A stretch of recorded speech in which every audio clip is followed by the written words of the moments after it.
It was 2:30 a.m.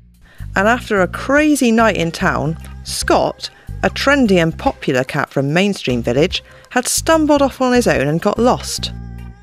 He ended up in the Yolomofo desert and had no idea how he got there or how he was going to get home. "This place is weird," said Scott. "Everything feels different and I'm not sure if I like it or not." The sky looked angry and powerful. Nothing like the skies he'd ever seen in the mainstream village. And then suddenly, he heard a noise. "Is that thunder?" Scott thought to himself. "It sounds like thunder from another dimension. Oh, I hope it doesn't rain. I spent hours doing my hair today, and I can only imagine what kind of storms they have in this strange land." And just at that moment, it started to rain. Pink, psychedelic and slightly toxic smelling rain. It was as if the sky had read his mind. "This is too much!" he screamed in a panic.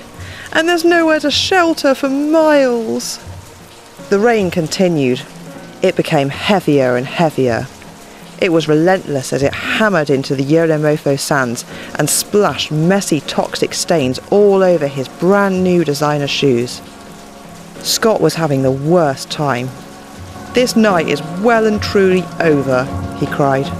"Someone find me a local cab firm, please." But the worst was yet to come. There was a strong feeling of static in the air, and Scott could feel the hair all over his body stand up and freeze. And then, lightning struck. They say you're unlikely to be hit by lightning twice, but anything is possible in Yolomofo. He was struck by the most powerful lightning he'd ever seen, twice in a space of 10 seconds. It knocked him out cold. He lay there for hours in the wet sand. But as the rain eventually died down, he awoke to the sound of total silence. "I feel amazing!" Scott beamed with excitement. "That lightning must have done something to me."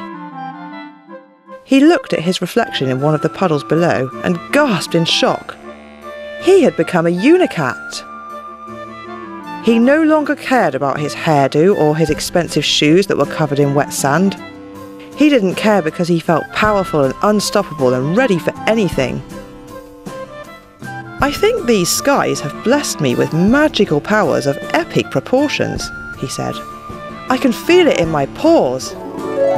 I must return to Mainstream Village and share this experience with my friends. They'll never believe it."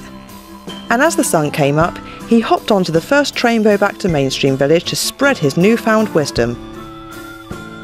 "I'm going to use my powers for good and I'll be known as the local superhero," he said. "I'm Unicat Scott. I will banish all evil with my rainbows and educate the universe with my poetry."